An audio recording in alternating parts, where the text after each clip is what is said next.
welcome back to another edition of K-Zip Cooks. I'm Kelsey. You can find me on social media, linked below. Today we are going to, I'm just noticing here that my water is like almost overflowing, so ignore me as I panic about that. Today we're gonna make apple pie. So this is something that I grew up making with my grandma. And so this is very much inspired by my experiences as a small child baking with her. So a couple things that I find really useful if you're gonna make pie, or if you, I guess, cheat sheets, if you will, things that are gonna give you a more successful pie crust. Really cold butter. I cube it up like this and then I stick it in the freezer for a while so that it's super cold, and then if you have really warm hands when you're making the dough, it's not gonna melt on you, which we don't really want. For the water component, which brings the dough together, I actually put a couple of ice cubes in, which is why this is almost overflowing, because it was quite full, and then I put ice cubes in. Rookie mistake. So get a bigger jar or a bigger bowl, but then your water's really cold. So I find that really helpful.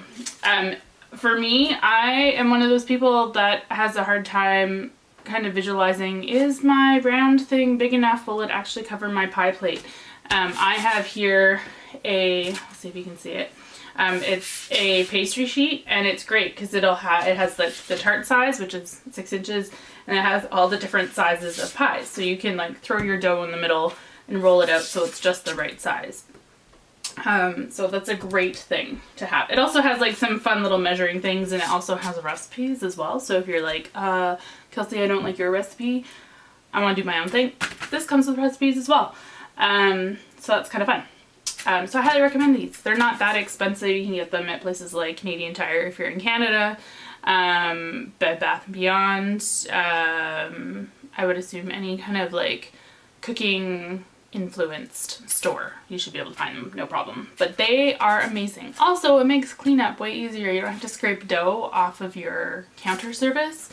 These are, they stick down a little bit, and then they're really easy if you have like a, whatchamacallit. I'll throw in a picture here of what they are, but it's like it's a blade with a wooden thing on the edge, or I have like a plastic one. They work really good for cleaning this off. But yeah, so now that I've gone through all the jargon, what you need to make a pie crust a la my Grandma Hazel is you need 1 cup of butter. This is for a double pie crust, by the way. And I will be using a deep dish one, so it is enough to accommodate a little bit of a deeper dish pie that's a bit bigger. This one is, it is it's this way. It's a 9.5 inch pie pan. So it's enough to make this. So yes, 1 cup butter, 2.5 cups flour, about a teaspoon and a half of salt. You can also add a little bit of sugar, a couple teaspoons of sugar if you like a bit of a sweeter crust. I personally, because the filling is sweet, like having a bit more of a salty crust than the sweet crust. You will also need 6 to 8 tablespoons. It's about like half a cup of water. And then I throw a couple ice cubes in. You're not going to put all the water in at once, so don't worry if you're like, what kind of a measurement is that? It's really, you'll get a feel for it as you work the dough.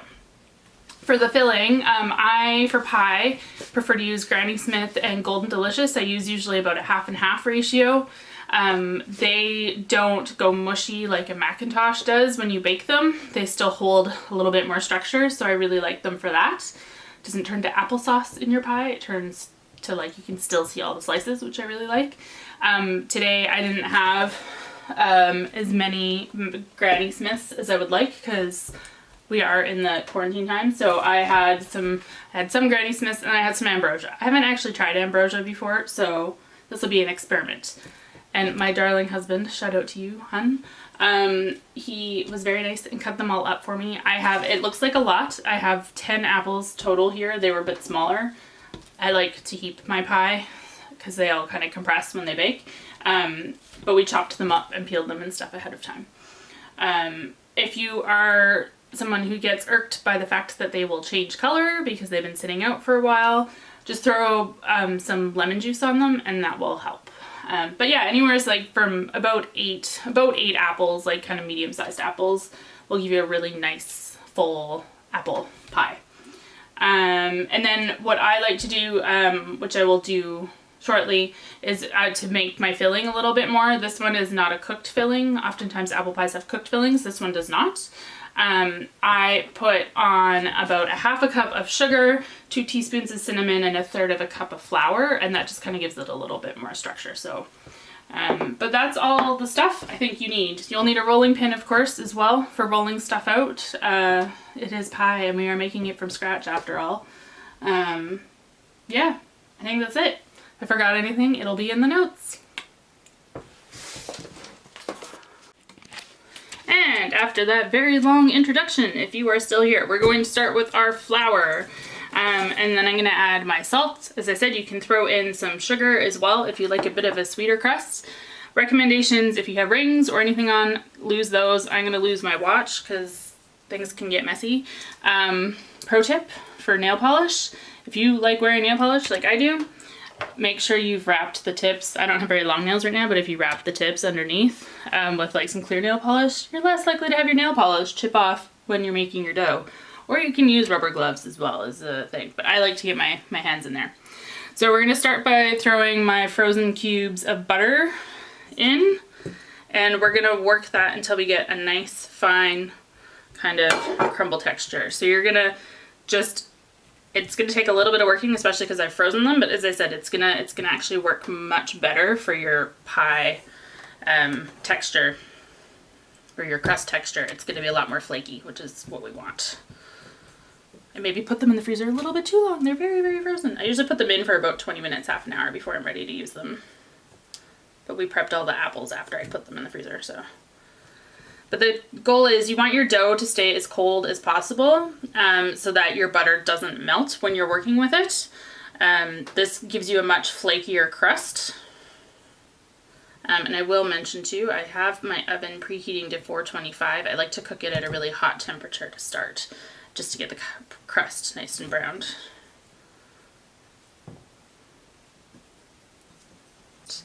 It's a pretty short crust. It's if you've made shortbread before, that's an example. Oh, there's my oven, which by the way, I think I said earlier, but I preheated to 425. You want to, or if you made shortbread before, it's a shorter crust, so you've got not quite as short as a shortbread where you have almost equal to flour to butter, but it's pretty close. And that's what gives you that really nice flaky kind of quality. All right, I think this is just about ready to add my butter to, or not my butter, my water to. Okay, so I'm gonna see if I can show you guys up close. So you can see it's still like got some good lumps and stuff in it, but I don't, as I said, I don't want to overwork the butter and melt it because this is what lends to a really nice flaky crust. Your dough should be pretty delicate too when we roll it. You don't want to roll it too much. And it's going to be pretty fragile, but that's okay because it mends itself pretty good. Okay, so now that you've got a dough or a crust batter that looks kind of like this is where we're going to start adding our ice water in. So I usually start with about half. As you can see, I have ice cubes in here. So I usually start with about half. I make a bit of a well in the middle. Pour about half in. If any of your butter has had an opportunity to start to kind of melt a little bit, this is where it's going to get, it'll help it bring it together a little bit more again because you put such cold water in. And I just kind of fold it to try to bring it together.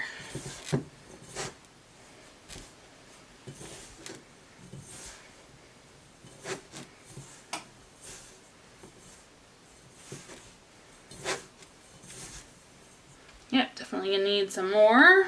I'll go and throw the rest of my water in.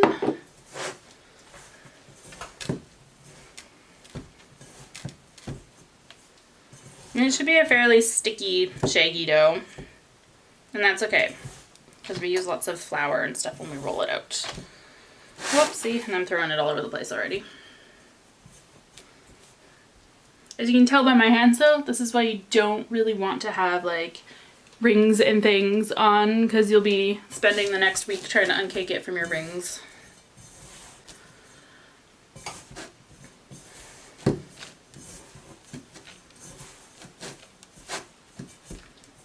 I might even need a little bit more. I did spill some of my water earlier, so I might need a little more. We'll see.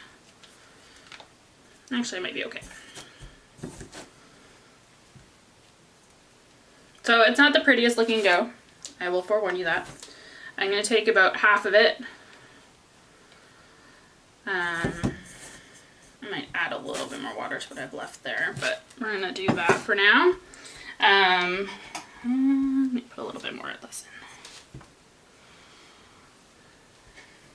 in. Alright, so you want to make sure your surface is nice and floured.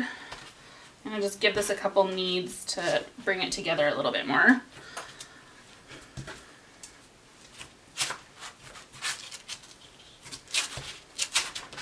Alright, so yes, it is still plenty sticky, which is good. So, flour my surface. I'm going to move this out of the way. I don't know if you can see super well, but I have my circumference here. So I'm doing a 9.5, so I'm going to try to roll it out to about a 10, between a 10 and a 10.5 kind of circumference, just so that way I have a little bit of overlap to play with. So I'm going to get nice and rounded off. So the less you handle it, the better. And now I like using, I have a pasta pin here. It's not a tapered one, but this is my favorite rolling pin that I own. I used to have one of those fun old Tupperware ones that you'd fill with water.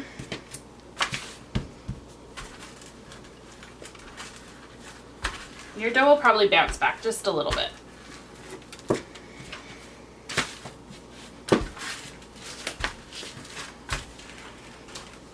And that's okay.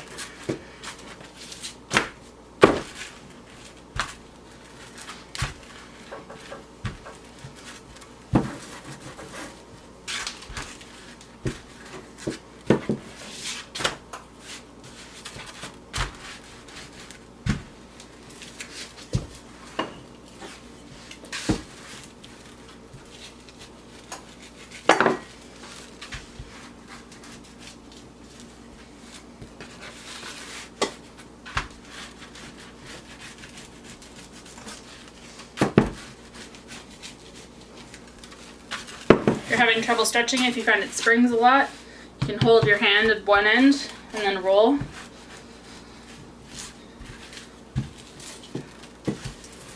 And that'll help.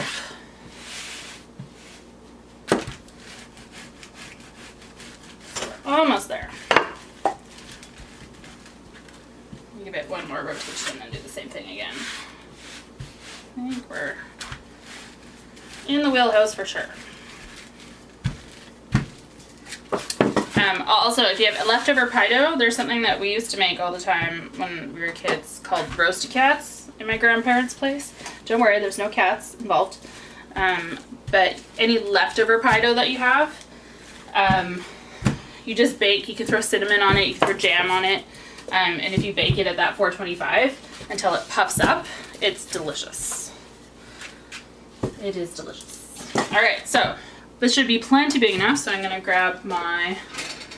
what I find works well for transferring pie crust is I fold it in half, and then you put your pie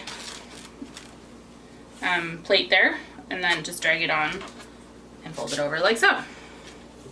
Ta-da! So yeah, I rolled it plenty big, looks like. I'm going to actually drag it over just a little bit this way. Because it's a deep dish, I like to give it that, as I said, I like to roll it a little bit bigger because it's a little bit of a deeper pan. I like to make the deep dish one because I love lots of apples in mine. Alright, so that's ready. I'm going to move that over there. And get my other little bit of dough going here. So again, lots of flour. Might have to see how this one's doing. You can see I've rolled this one out a little bit bigger because, as I mentioned, I have lots of apples, so I want to make sure it has lots of room to go over. Also, you just don't want a super thick crust because then it doesn't bake really nice. When I bake my pie, I have a breadstone. You don't need one, but it does, especially if you're cooking it in a glass pan, it makes the bottom get nice and brown if you're not doing one of the types of pies that has a pre-baked crust, because you put all of this in at the same time. That's what I like. Okay, so I'm going to just fold this over, and I'm gonna bring my apples in. So I have, as I mentioned before, we've got the cinnamon, sugar, and flour. I'm just gonna mix it around a little bit first. And I'm gonna coat my apples with it. It just gives it a little bit more structure so that all the juices from the apples don't bubble out of your pie.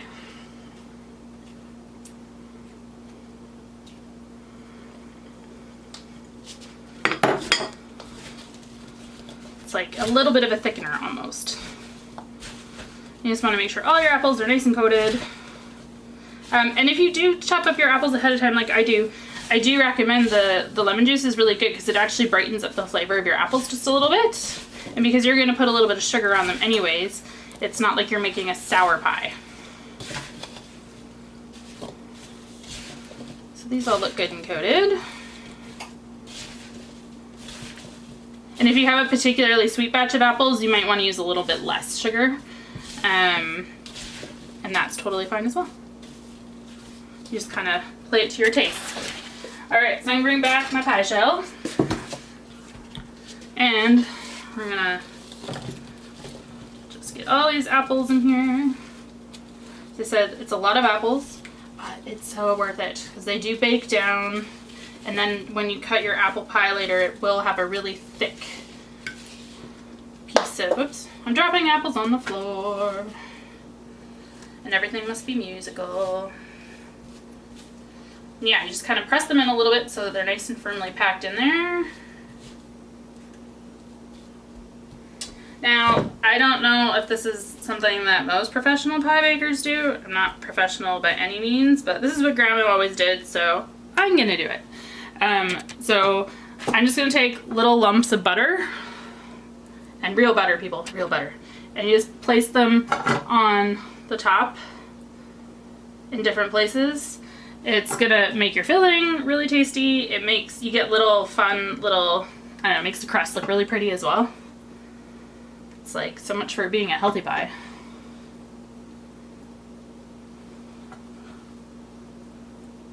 There, that's probably good.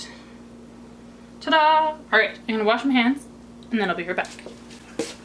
And I'm back.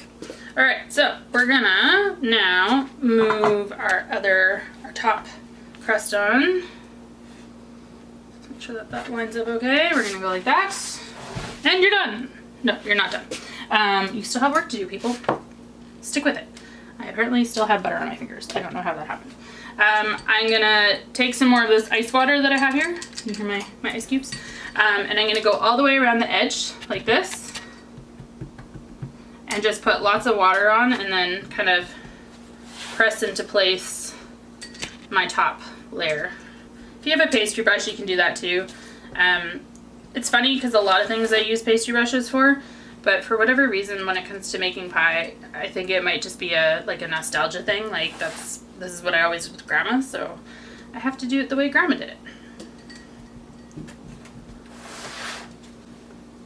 And Grandma always made the best pies. So hopefully I'm doing them a little bit of justice.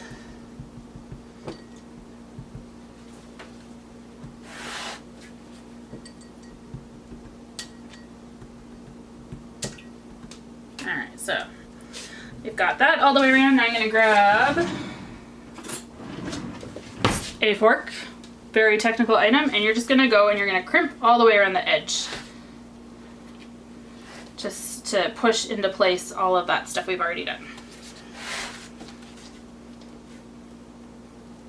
If you find that your fork is sticking, just dip it if you have extra flour around, which I do. You just dip it in that and that seems to help.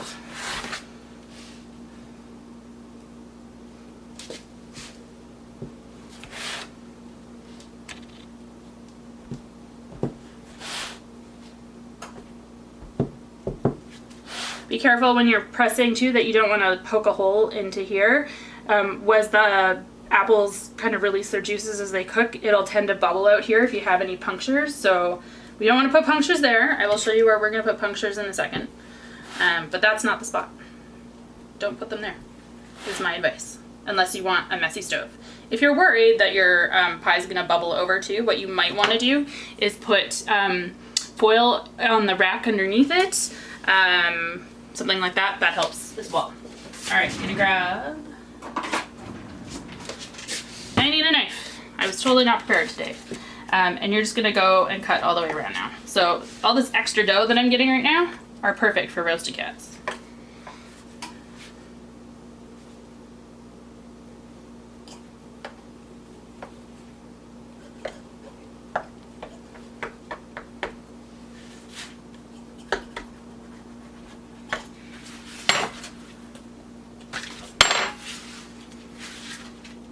I'm just gonna put all that there for now. All right, so we have our beautiful pie. You're not quite done. You have to take your fork and poke some steam holes.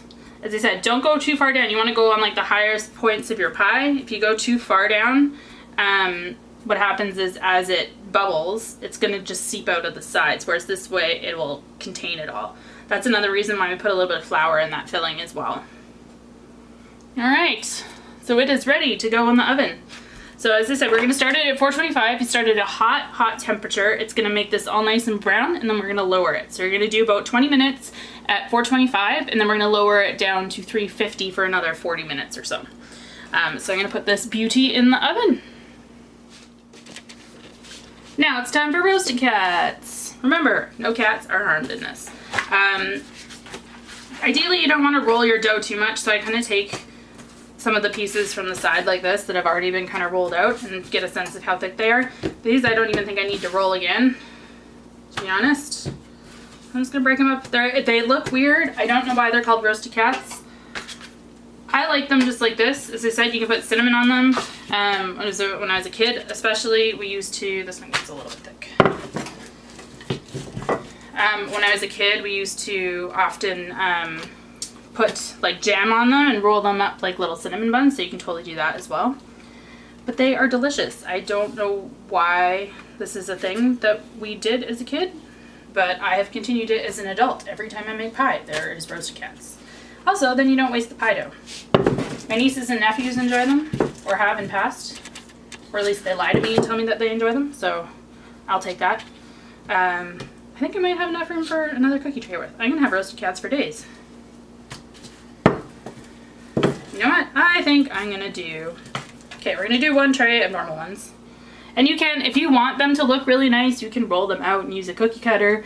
If you can avoid rolling them out, the dough is a lot flakier and more tender. Every time you roll out pie dough, it tends to toughen up more. So that's why I tend to like try to avoid doing that. Okay, so I've got one cookie tray of normal ones. Why don't we see? Let's see where we're at with these guys.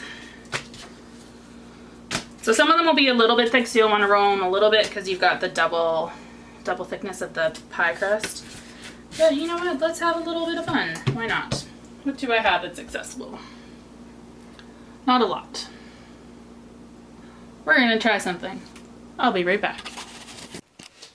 Hello, I'm back. So I've got a couple other ones ready here. Nutella! I have Nutella kicking around, so I'm gonna make some Nutella ones because that sounds like a good idea. I should have grabbed a better knife. Oh well. We will just go with it.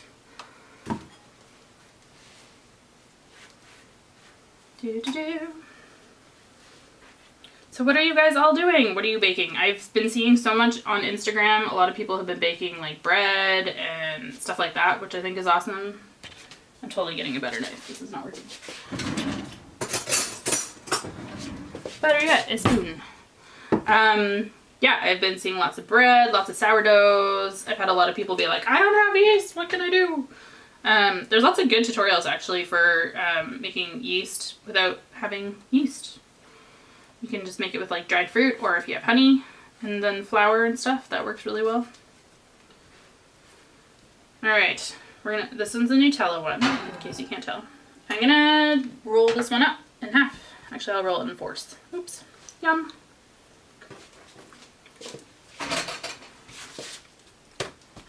feel like that is going to be delicious. I'm going to do a few more like that. Why had I not thought about this sooner? I do not know.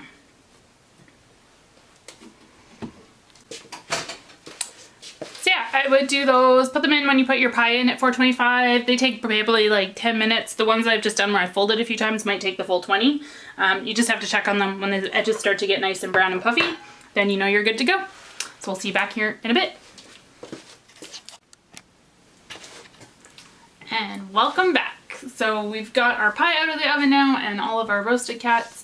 So I ended up for this one, I was on 425 for about 20 minutes, and then I ended up putting it for about 55 minutes on 350 to make sure the apples were all nice and smooth. I like to take a cake tester, and if you just shove it in through one of the holes where you put with the fork before, if it goes in smoothly with just a teeny bit of resistance, then you know it's good. You ideally don't want it to be like perfectly mushy. I like it with a little bit of texture. So my roasted cats, just so you can tell, this is a really good way to see how your pie dough is turning out. You can hear the crunch. And you can see